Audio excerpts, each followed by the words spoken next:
Halo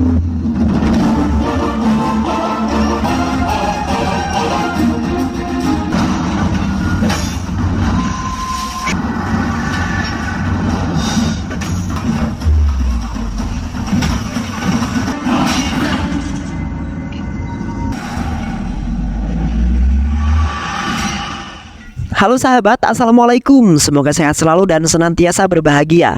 Terima kasih sudah subscribe dan menyimak video-video LK21 Revive. Semoga Tuhan Yang Maha Esa selalu memberikan rezeki yang berkah dan berlimpah ruah untuk sahabat semua. Nah, kita sapa-sapa dulu nih para penonton setia LK21 Revive.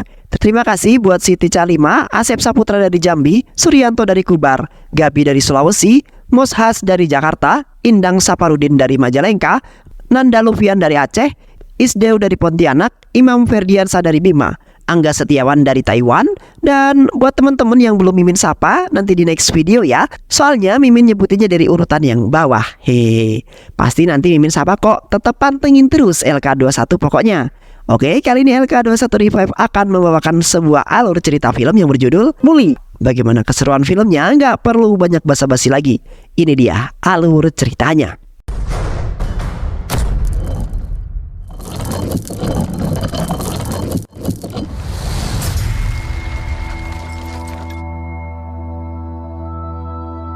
Cerita diawali di sebuah wilayah, di mana wilayah tersebut bernama Kanggini, dan wilayah tersebut dihuni oleh suku Vedalam. Dan suku Vedalam ini ternyata bukan suku asli wilayah Kanggini, namun mereka berasal dari tempat yang bernama Gori. Dan para manusia suku Vedalam ini adalah manusia yang tidak sama dengan yang lain, karena mereka lebih kuat daripada manusia biasa. Dan juga suku Vedalam ini memiliki warna mata yang berwarna biru, serta memunculkan taring apabila mereka marah. Dengan kekuatan itu, suku Vedalam kemudian menguasai wilayah Kanggini ini dan serta membuat mereka takut dengan suku Vedalam, serta menguasai penuh wilayah Kanggini itu. Dan di wilayah itu, Vedalam kemudian membuat kerajaannya dengan menguasai 56 desa di daerah itu, termasuk desa Fairanalur. Dulunya suku Vedalam yang menguasai wilayah ini merupakan suku yang bijak dalam memerintah. Namun setelah kepala pasukan yang bernama Jalatarangan menjabat, kemudian suku Vedalam ini meminta pajak, yang kemudian pajak ini sangat mencekik rakyat di wilayah Kanggini itu tanpa sepengetahuan ratu di saat ratu masih menjabat. Dan di saat itu seorang dari desa Fairanalur kemudian ingin protes kepada sang ratu akan ketidakadilan yang dirasakan oleh warga desa. Namun orang ini yang bernama Fembunatan kemudian merasakan sakitnya kehilangan tangannya karena protes itu. Dan akhirnya mereka yang takut akan Jalatarangan mengurungkan niat mereka semua. Suatu hari ketika Fembunatan berada di tepi sungai, dia mendapati ada seorang bayi dan sebutir telur burung yang hanyut dalam sebuah tempat. Fembunatan kemudian mengambil bayi tersebut dan kemudian membawanya ke orang pintar yang ada di kampungnya.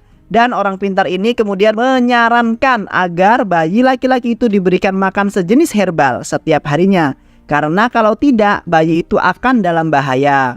Dan telur yang bersama dengan bayi itu pun tak lama menetas, dan burung itu pun bisa bicara layaknya manusia. Setelah kejadian itu kemudian Fembunatan mengangkat bayi itu dan burungnya sebagai anaknya. Lalu anak laki-laki ini diberi nama Maruderan dan burungnya bernama Soran. Walaupun Fembunatan memiliki anak perempuan, namun kemudian dengan kehadiran Maruderan mereka saling menyayangi dengan baik, serta Maruderan dilatih dengan baik sebagai orang yang hebat di kampung itu. Dan Maruderan juga berteman dengan anak kepala desa Fairanalur yang bernama Papazali. Suatu hari di kampung Fairanalur, desa itu didatangi oleh orang-orang suku Vedalam. Mereka minta pajak karena pajak desa Fairanalur ini telat waktu. Namun walau saat itu kepala desa memberikannya, namun tetap saja prajurit Vedalam ini marah dan kemudian ingin membawa anak kepala desa yang bernama Papazali. Maruderan yang kemudian melihat hal itu tak terima, kemudian melempar kepala suku Vedalam dengan batu. Dan saat Vedalam akan menyerang Maruderan, kakak perempuannya melindunginya hingga kakak perempuannya ini dipenggal. Dan kemudian suku Vedalam pergi dari tempat itu.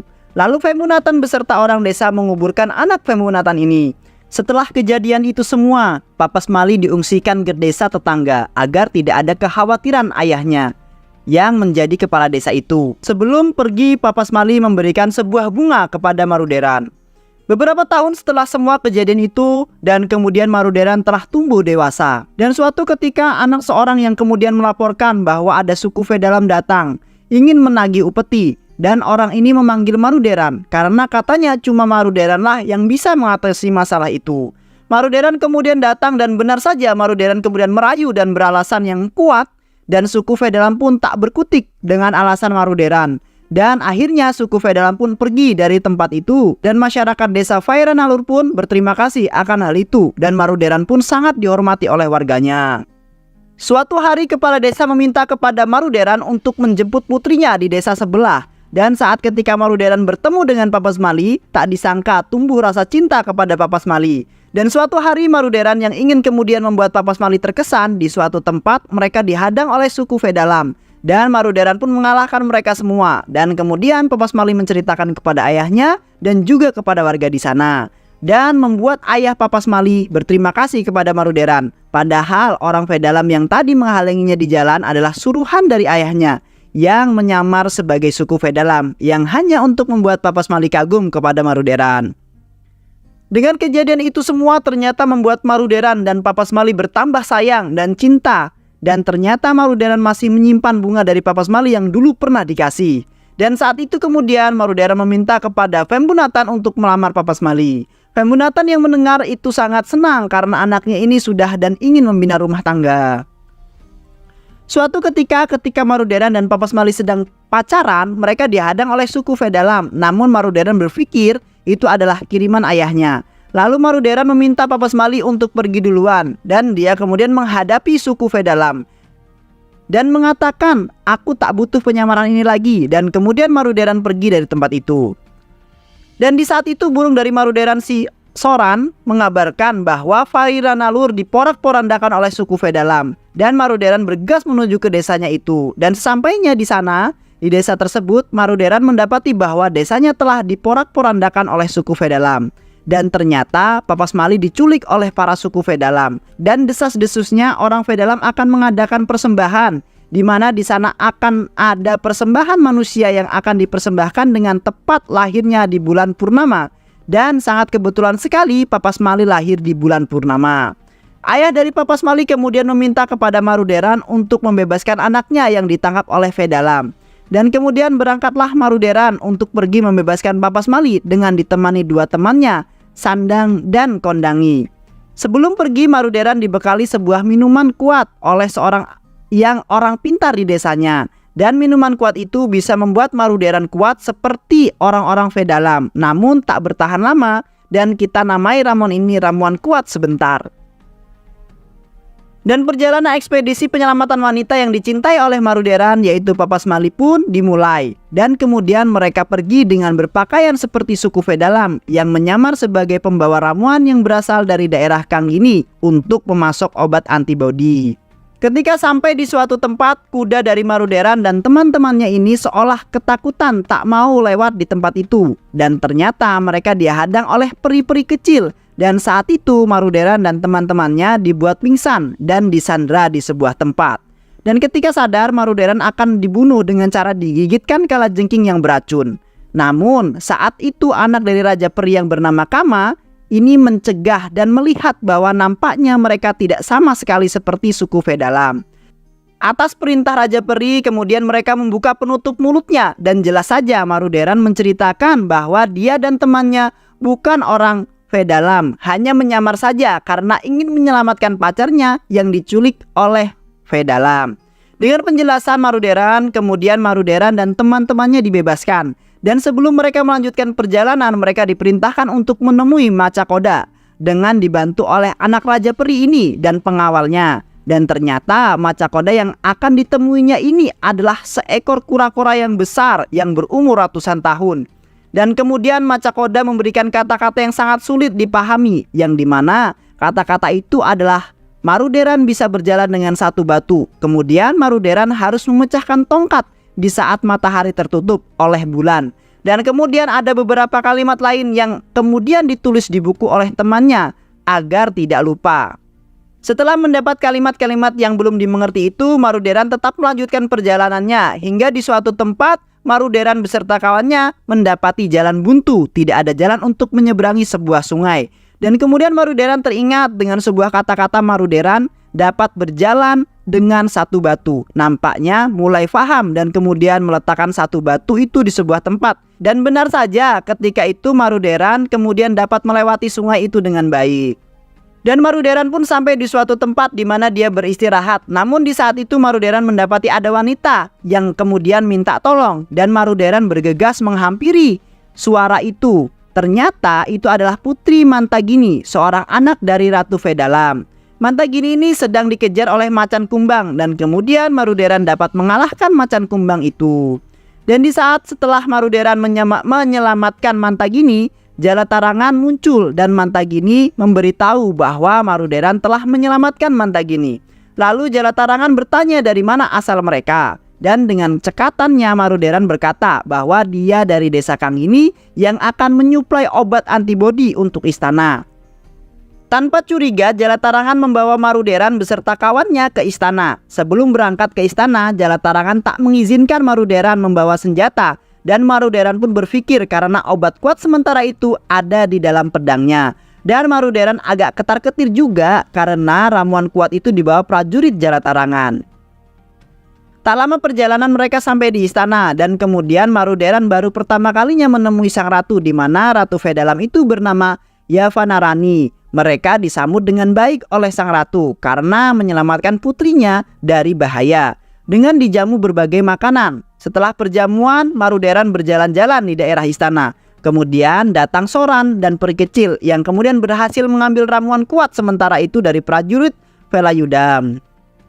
Teman Maruderan mengingatkan bahwa harus segera menyelamatkan Papasmali, dan ternyata Papasmali disandra di menara istana oleh ratu dan juga Jalatarangan.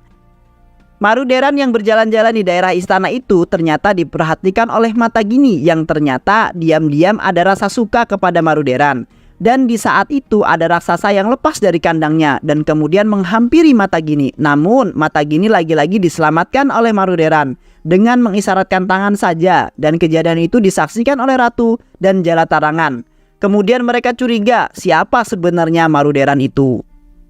Setelah itu Maruderan merasa gelisah di mana sebenarnya Papasmali disembunyikan. Dan Maruderan kemudian berpikir menyelinap di istana. Sebelum menyelinap, Maruderan kemudian meminum ramuan kuat sementara dan menyelinap di istana. Dan singkatnya Maruderan dapat menemukan Papasmali yang ternyata disekap oleh ratu. Maruderan yang saat itu ternyata ketahuan oleh penjaga Vedalam dan akhirnya ditangkap karena efek obat kuat tadi sudah habis. Setelah ditangkap, Maruderan dihajar oleh Jalatarangan dengan sangat tidak berdaya, dan Jalatarangan kemudian melaporkan kepada ratu dan menyatakan bahwa Maruderan itu bukan orang suku Vedalam. Dan keesokan harinya, karena kecurigaan itu, sang ratu dan lain-lainnya menyaksikan sebuah pembuktian bahwa Maruderan adalah benar-benar suku Vedalam dengan bertanding dengan jagoan Vedalam di sebuah lapangan tanding. Tak tahu apa yang kemudian kenapa Maruderan dapat mengalahkan jagoan itu.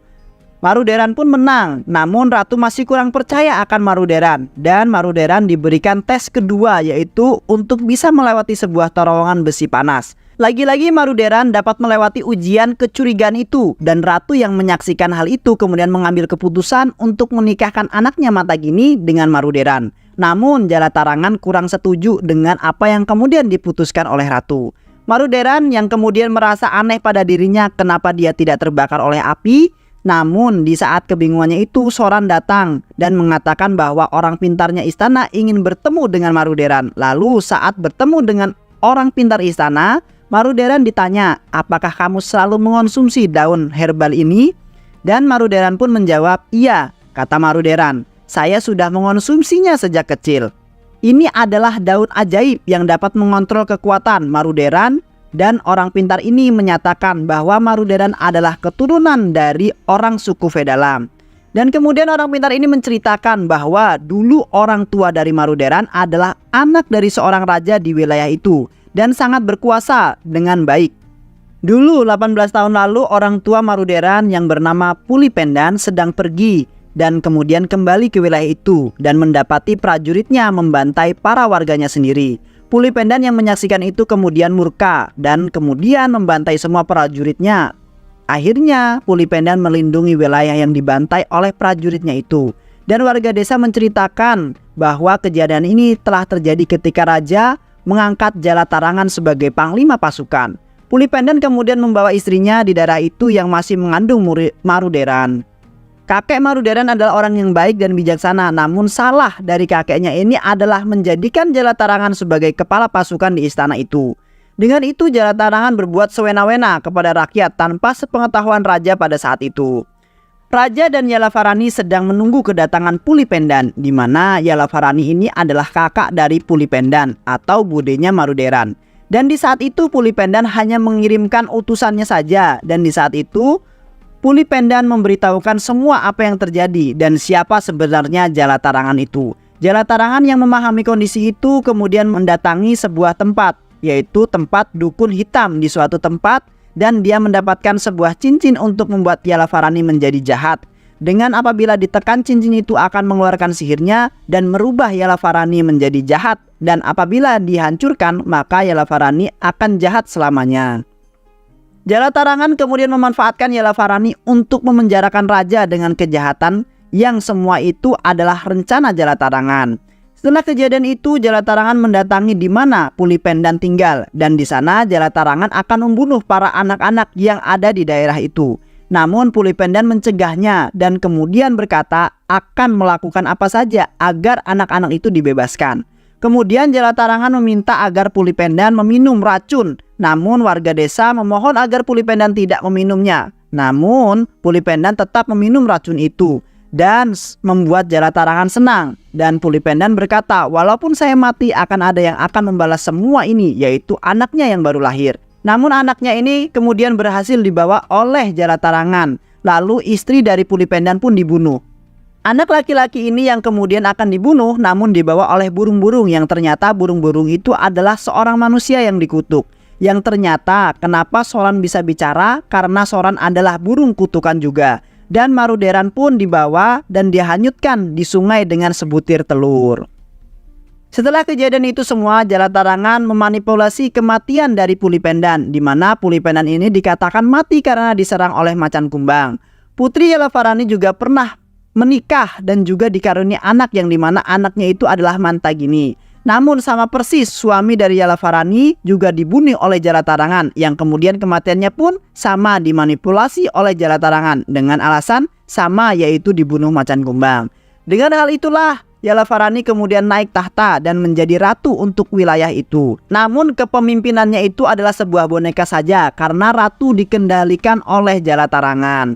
Dan kemudian Jalatarangan menghadap dukun dan meminta untuk bisa hidup abadi. Dan dukun pun memberitahu bahwa kalau mau hidup abadi, Jalatarangan harus mengorbankan 18 gadis untuk dijadikan tumbal selama 18 tahun dengan satu gadis setiap tahunnya. Dan semua itu hanya bisa dilakukan oleh putri raja Yalavarani, serta mengorbankannya itu harus dilakukan di bulan purnama. Telah diketahui bahwa sudah 17 wanita yang telah dikorbankan, dan saat itu tinggal satu lagi, yaitu Papasmali. Papasmali adalah gadis yang ke-18. Lalu kemudian orang pintar istana itu meminta kepada Maruderan untuk membebaskan Papasmali yang disekap dan akan dijadikan tumbal malam purnama nanti. Di sisi lain, teman Maruderan Saman dan Kondangi diketahui penyamarannya, dan kemudian disekap dan disandralah teman Maruderan ini. Dan di saat itu Maruderan datang dengan gagahnya menyelamatkan mereka dan mengungkapkan siapa dirinya juga. Dan ketika Vedalam menyerang Maruderan, malah berubah jadi kuat dan matanya membiru dan giginya mengeluarkan taring. Lalu membunuh semua pasukan Vedalam di situ. Kemudian mereka merencanakan dan membagi tugas masing-masing untuk menyelamatkan Papasmali. Dan dua temannya ini kemudian untuk membebaskan kakeknya dari penjara. Lalu Jalatarangan menghadap ratu dengan membawa kepala orang pintar istana dan mengatakan bahwa Maruderan adalah orang yang akan meruntuhkan kepemimpinan ratu saat itu. Lalu ratu yang termakan hasutan itu mengutus Jalatarangan langsung untuk membunuh Maruderan. Dan saat itu ratu siap melakukan ritual untuk malam purnama dengan korban Papasmali. Di sisi lain Maruderan yang hendak menyelamatkan Papasmali dihadang oleh pasukan dan Jalatarangan. Namun dengan gagahnya Maruderan mengalahkan pasukan itu dan tersisa hanya Jalatarangan saja.